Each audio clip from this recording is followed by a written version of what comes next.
Her mother held tight to the baby of the family.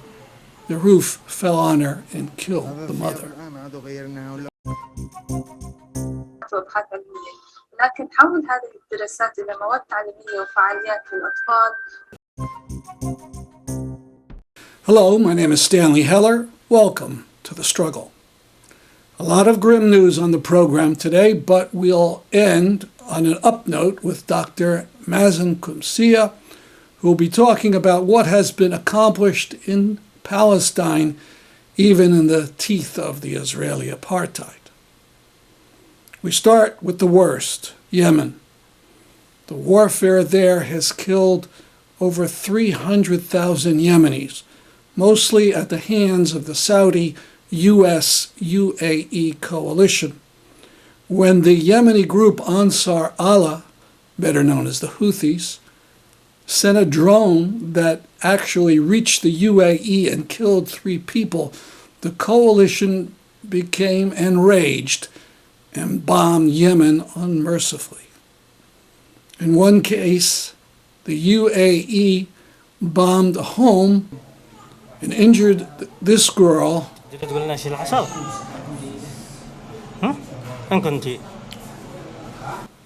Her mother held tight to the baby of the family. The roof fell on her and killed the mother. This is the translation of the Arabic.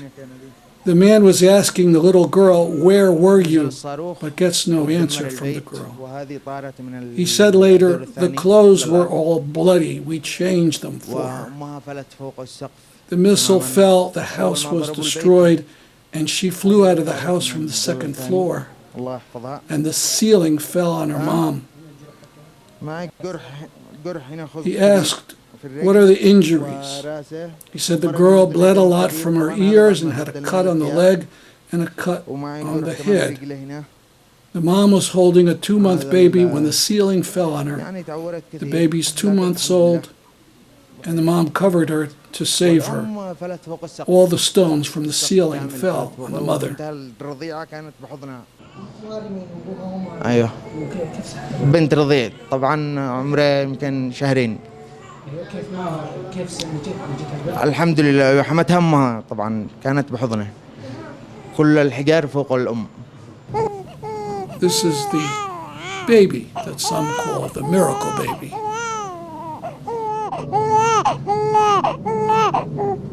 Then the coalition destroyed communications towers, apparently plunging all of Yemen into an internet blackout. The worst, however, was an attack in Sa'ada that hit a prison. It's not clear who was in the prison. One report said refugees from Africa. The result was ghastly. 100, 200, or 300 people killed and wounded. This tweet ends, "The world is silent." That's not exactly true.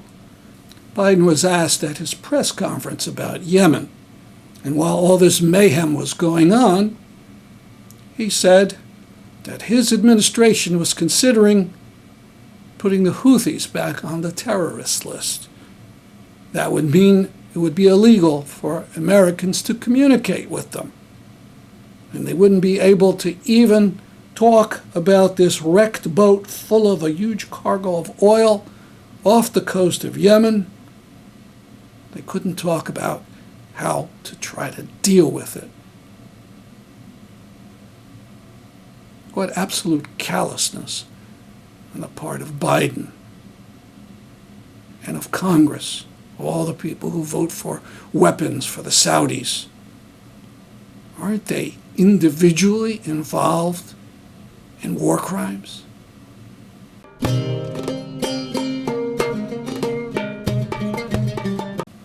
Syria.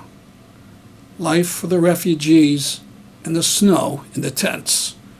Note particularly at the end the lack of clothing for one small boy.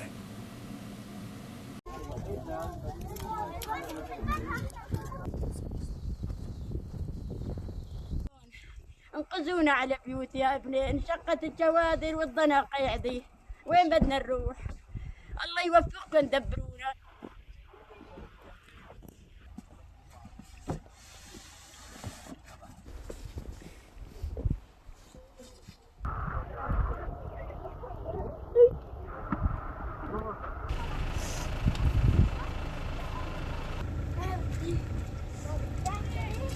In other Syria news, the New York Times reported that 5 years ago, the U.S. bombed Syria's largest dam with 2,000-pound bombs. ISIS was controlling the dam at the time.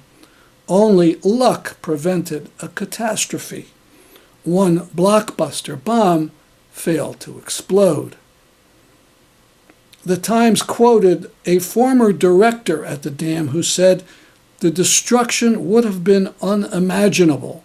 The number of casualties would have exceeded the number of Syrians who have died throughout the war." At the time, the U.S. military lied and said it had not attacked the dam. Will anyone be punished by Biden from the military officers involved?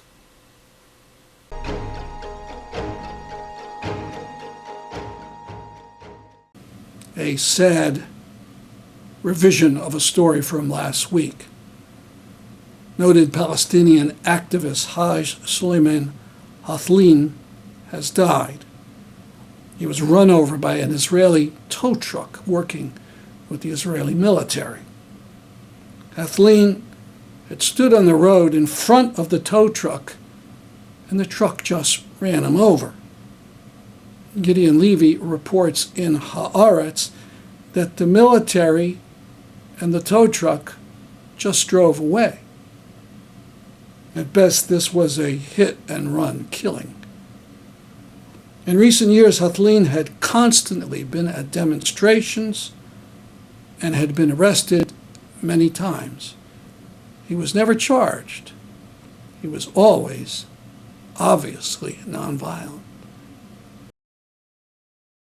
The Israeli military quickly came up with a convoluted excuse why they could not aid or call in the injury to Haj Suleiman. But after a week, they have not come up with an excuse for the death of Omar Assad, the 80-year-old man they detained for not cooperating in a security check. The petition to demand an international investigation and punishment is moving apace with over 150 signers. We link to it at the Struggle section of thestrugglevideo.org. Omar Assad was an American citizen from Milwaukee. Ask your member of Congress to speak out for justice.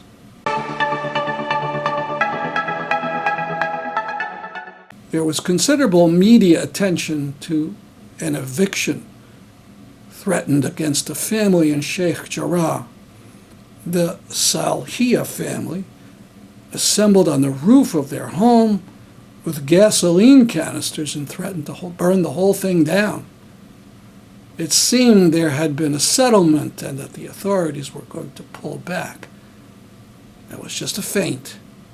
In the middle of the night, in the middle of the winter, they came and pulled the family out and tore down the house.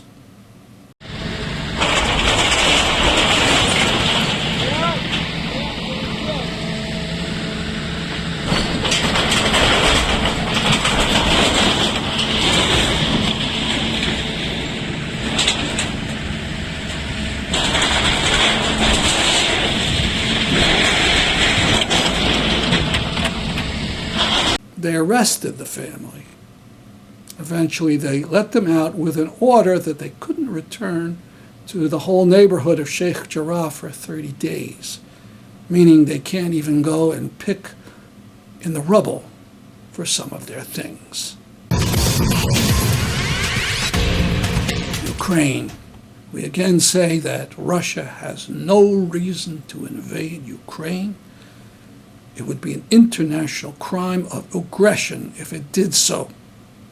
And we say that the West and its war-mongering NATO alliance are also in the wrong and should pledge never to expand into Ukraine.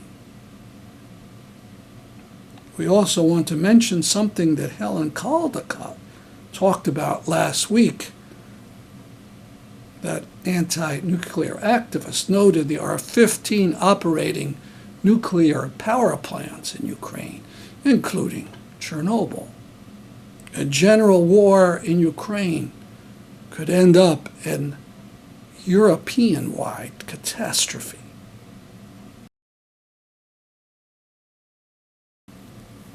Now, from his talk, Hope in the Midst of Calamity, Dr. Mazin Qumsiyeh from Bethlehem. He's introduced by Dean Stevens of the Community Church of Boston. Professor Qumsiyeh teaches and does research at Bethlehem University and directs the BU Cytogenetics Laboratory and the Palestinian Museum of Natural History and Institute of Biodiversity and Sustainability in occupied Palestine. That's a lot of hats to wear, including the one he's wearing tonight, which is a lovely hat, Mazin. He also taught at Birzeit and Al-Quds University and is author of Sharing the Land of Canaan, Human Rights and the Israel-Palestinian Struggle, another book called Popular Resistance in Palestine, A History of Hope and Empowerment, another one called Mammals of the Holy Land, and another one called The Bats of Egypt. I want to just now show you a short video. إنشاء مركز تنوع الحيوي في عام 2021 من دعم الاتحاد الأوروبي، وهو تحت مظلة معهد فلسطين للتنوع الحيوي والاستدامة في جامعة بيت لحم. تم إنشاء المعهد في عام 2014 وفتحه للجمهور في عام 2017، واللي بضم عدة مراكز منها متحف فلسطين للتاريخ الطبيعي، متحف الأرض والإنسان والحديقة النباتية وعدة مراكز أخرى. كانت صورة كبيرة لفعل أبحاث ولتعليمها نوصل لفكرة الحماية والاستدامة، ولكن أجى مركز التنوع الحيوي اللي جمع كل هذه الأمور وصار فيها دراسات التنوع الحيوي والتنوع البشري، هدفها الأساسي استدامة الإنسان وحماية التنوع الحيوي فيها وحماية الإنسان الأصيل.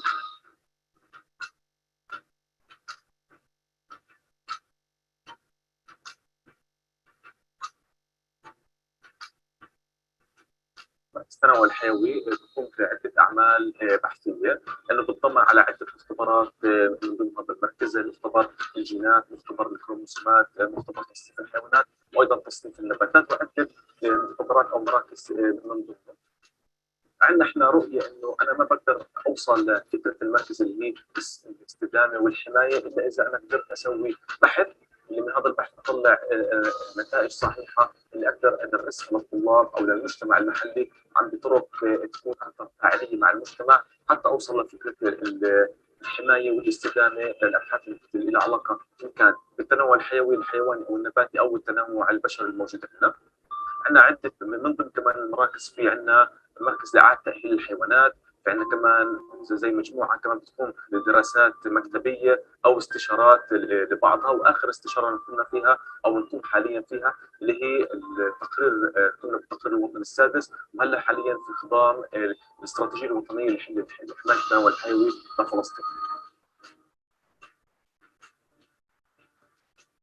يعتبر مركز التنوع الحيوي التابع لجامعة بيت لحم من المراكز الرائدة والمميزة في عمل الأبحاث التي تعمل على اللي هي اكتشاف المناطق الهامة للتنوع الحيوي، والتي تعتمد عليها السلطة الفلسطينية وبالذات السلطة الجوية البيئة في الحفاظ واتخاذ الإجراءات الحفاظية للحفاظ على هذا الموروث الطبيعي في فلسطين.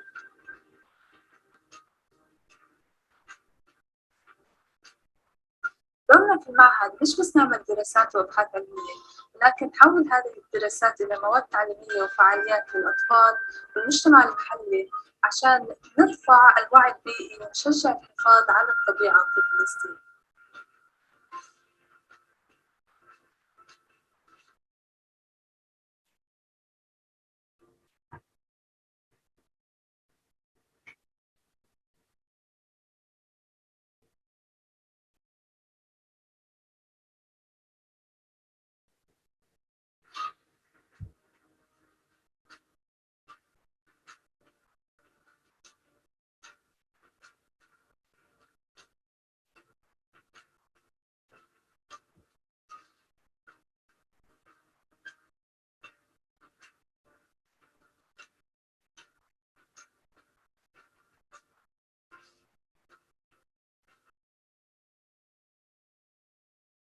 attempts to make societies uniform, for example, by ideas like crusaderism, Nazism, or Zionism.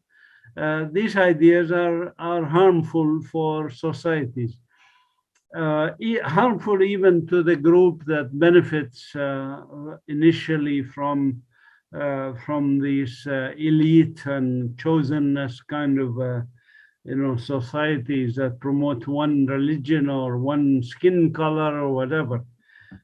So that's why that project was important and we engaged in it. But we have many other projects. They all go back to that picture I mentioned earlier, which is about the way we view nature and we view society. We should view it as holistic instead of being dominated by male humans, by one kind of humans, whether it's Jews or whites or this or that, to be actually more equal, more just society. This also falls under the UN Sustainable Development Goals, the 17 goals that basically all countries have accepted to promote. So how do we get there? How do we get these sustainable? I mean, I mentioned earlier, one of the aspects of the problem is that the UN makes nice resolutions and nice statements and nice things about many things, but the implementation still has to be done, of course, by people and by governments, and we are not doing nearly enough to protect our planet, to allow for peace and justice, etc. So I look at it personally as what's my role? You know, I have to ask my question about myself first. And then how can I help others, if you want, arrive at these goals? What can I do to improve my society, leave this world a little better than the one I was born into? And this is what the Institute is doing here. These are pictures from our work. We acquired in 2021 some additional exhibits and material and expanded our exhibits on areas like ethnography and human history. We work with children. We expanded our work on climate change. We did animated videos on climate change, for example, for children. We worked more with farmers and enhancing their production using permaculture systems. So there's some of the work with the farmers. In our own garden, we have the community garden is flourishing, producing things from fish and vegetables, etc. We worked with women unions to market their organic produce and other products that they make. We had summer camps in 2021, which is a first for us. I think we had before 2021 only one summer camp in the 7 years before that. So we had several during this summer, and it was very successful projects of working with children. You know, they work by hands, they learn about things, they explore, they have a good time in the playground and also in the field.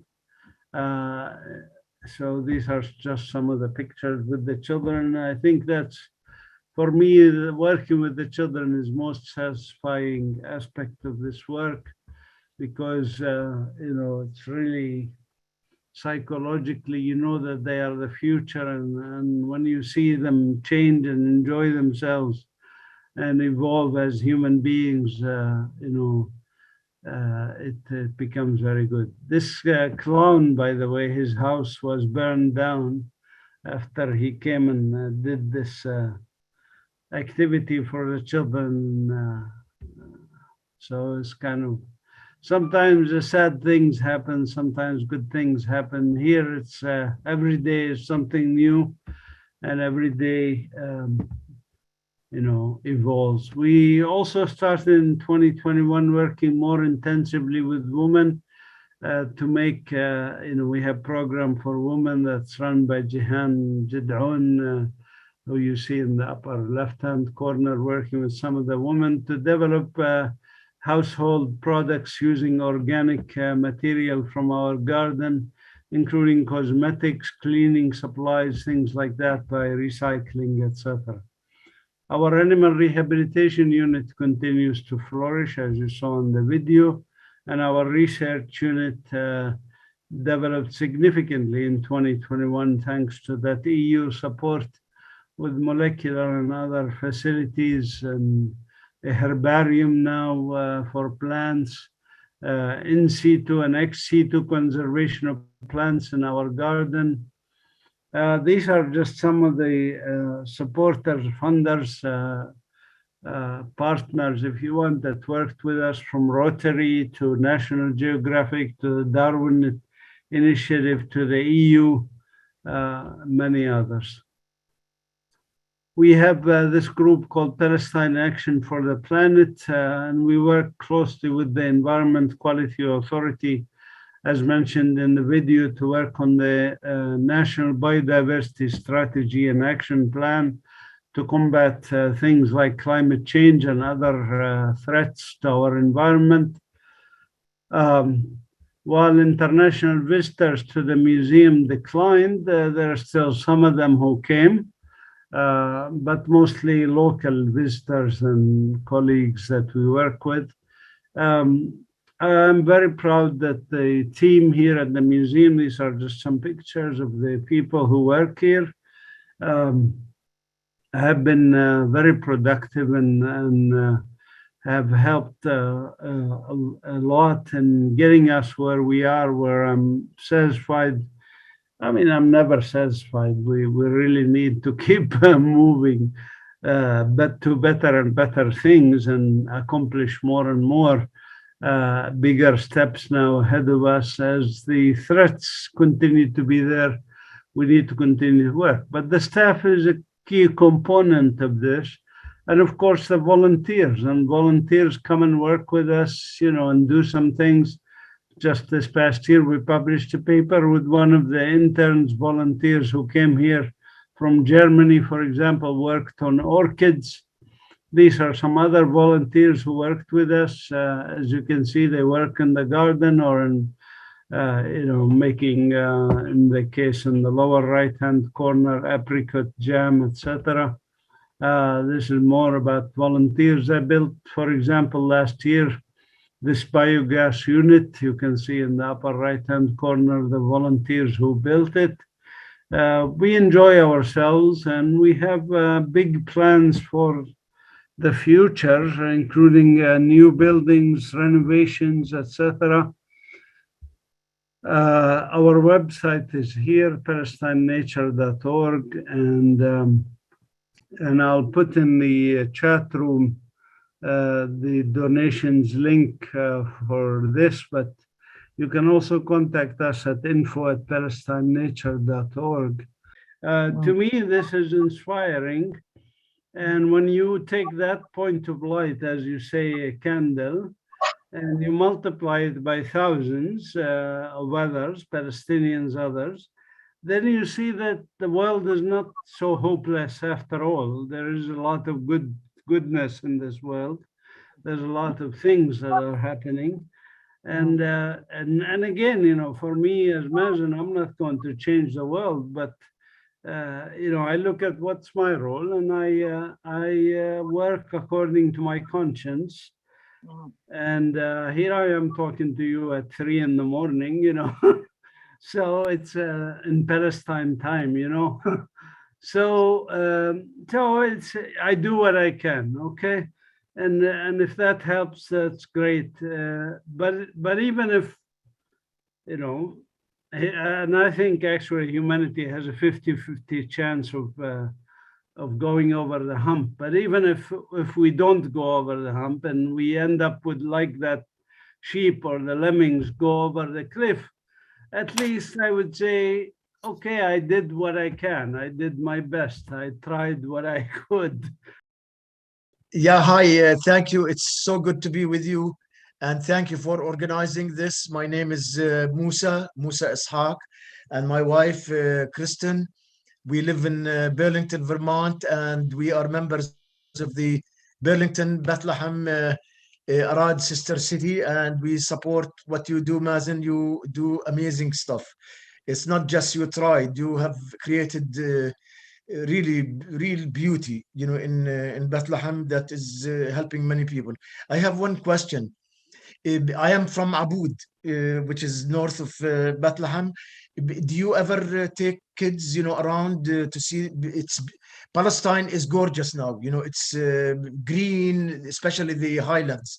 Around Aboud, it's magnificent now. The orchids and the narcissus, and so. Do you take kids or people on field trips?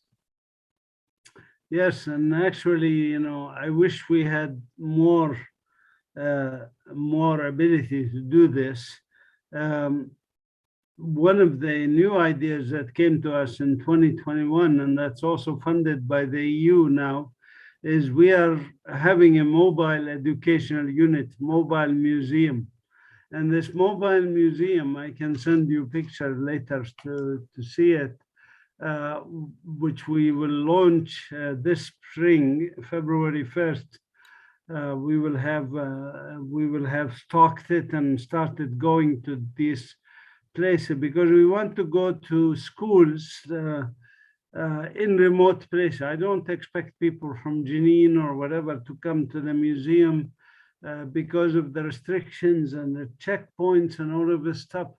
So having a mobile unit that goes to where people are will be very helpful. That's our program for today. See you next week at this time. I'm Stanley Heller for The Struggle.